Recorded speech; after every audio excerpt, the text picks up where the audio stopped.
Welcome back to my channel kitchen enzyme.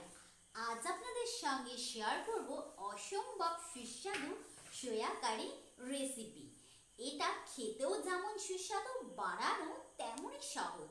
খুব সহজেই ছোট ছোট কিছু টিপস ফলো করে এই রেসিপিটি তৈরি করলেই অসম্ভব সুস্বাদু হবে। তাহলে আসুন দেখে নেওয়া যাক আজকের রেসিপি।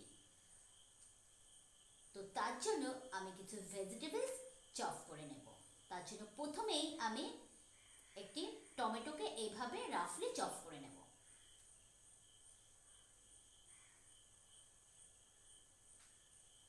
এবার একটি আদাকে আমি 1.5 ইঞ্চি একটি আদা নিয়েছি, এটি যদি পেস্ট করব, তো তার জন্য আমি পেস্টের সুবিধার জন্য আমি ছোট ছোট টুকরো করে নিয়েছি। এবার দুটি আমি পেঁয়াজ নিয়ে নিয়েছি, তাকেও এইভাবে মিহি করে চপ করে নেব।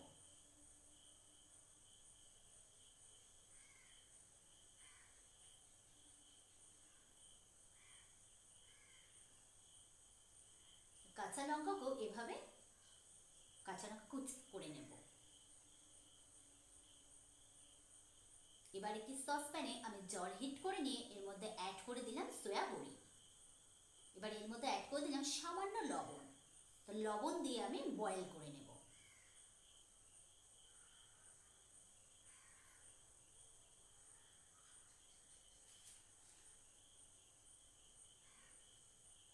তো সয়াবিন বয়েল হয়ে গিয়েছে।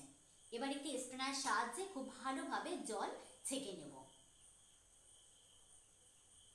এবার একটি প্যানে আমি তেল হিট করে নিয়ে তার মধ্যে ভালো করে জল ছেঁকে নেওয়া সয়াবিনগুলোকে ফ্রাই করে নেব। অবশ্যই যখন ফ্রাই করবেন সয়াবিন জলকে কিন্তু ভালোভাবে ছেঁকে নেবেন।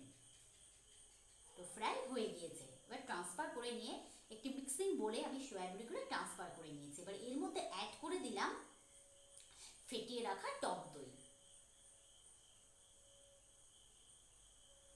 এবার অ্যাড করে দিলাম সামান্য হলুদ, জিরের গুঁড়ো, ধনিয়ার গুঁড়ো,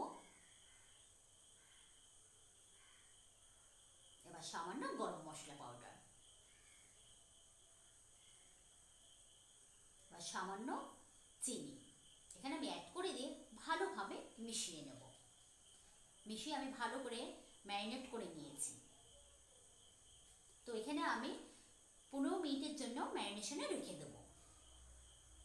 এবার একটি প্যানে আমি তেল হিট করে তার মধ্যে অ্যাড করে দিলাম দুটো ছোট এলাচ, লবঙ্গ, দারুচিনি এবং একটি লঙ্কাকে 1/2 করে আমি এখানে অ্যাড করে দিয়ে হালকা করে ফ্রাই করে নিয়েছি। এবার এখানে অ্যাড করে দিলাম চপ করে রাখা পেঁয়াজ। পেঁয়াজকে হালকা করে ফ্রাই করে নেব। এবার এর মধ্যে অ্যাড করে দিলাম সামান্য লবণ, তাহলে খুব তাড়াতাড়ি পেঁয়াজ কুক হয়ে যাবে। এবার এর মধ্যে অ্যাড করে দিলাম আদা রসুন পেস্ট। এবার অ্যাড করে দিয়ে আরও একবার ভালোভাবে মিশিয়ে নিয়ে আমি কুক করে নেব ততক্ষণ যতক্ষণ না এর থেকে কাঁচা স্মেল দূর হয়ে যাচ্ছে। এবার এর মধ্যে অ্যাড করে দিলাম রাফলি চপ করা টমেটো। টমেটো অ্যাড করে এর মধ্যে অ্যাড করে দিলাম হলুদ, জিরের গুঁড়ো, লঙ্কার গুঁড়ো, কাশ্মীরি রেড চিলি পাউডার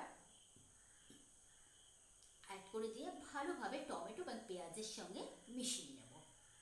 মেশানো হয়ে গেলে এখানে আমি সামান্য জল অ্যাড করে নেব। জল অ্যাড করার কারণ যাতে কোনো কারণে মশলা পুড়ে না যায়। তো জল অ্যাড করে মশলাকে আমি কুক হতে দেব। তো মশলা কুক হয়ে গিয়েছে।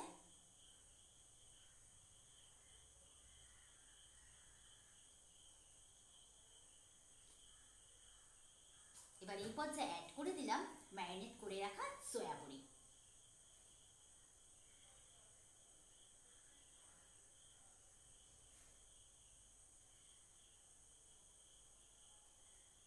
অ্যাড করে দিয়ে মশলার সঙ্গে ভালোভাবে মিশিয়ে নেব এবং 2 মিনিট আমি কুক করে নেব। ভালো করে কষিয়ে 2 মিনিটের জন্য আমি কুক করে নেব।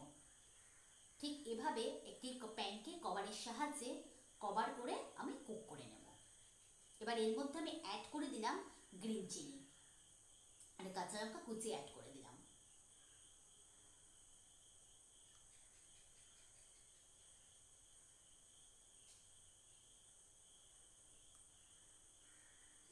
পর্যায়ে আপনারা অবশ্যই ফলো করবেন। খুব ভালো করে এই পর্যায়ে কিন্তু আপনারা মশলার সাথে সোয়া বড়িগুলোকে ভালোভাবে কিন্তু কষিয়ে নেবেন এবং কুক করে নেবেন, তাহলেই এর টেস্ট দ্বিগুণ হয়ে যাবে।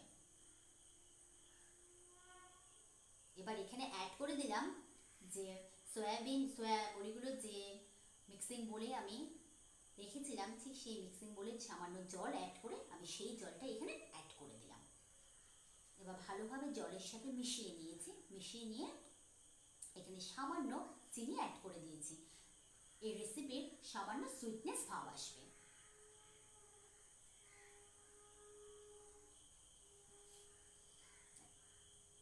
এবার অ্যাড করে একটি কভারের সাহায্যে প্যানকে কভার করে আমি কুক হতে দেব।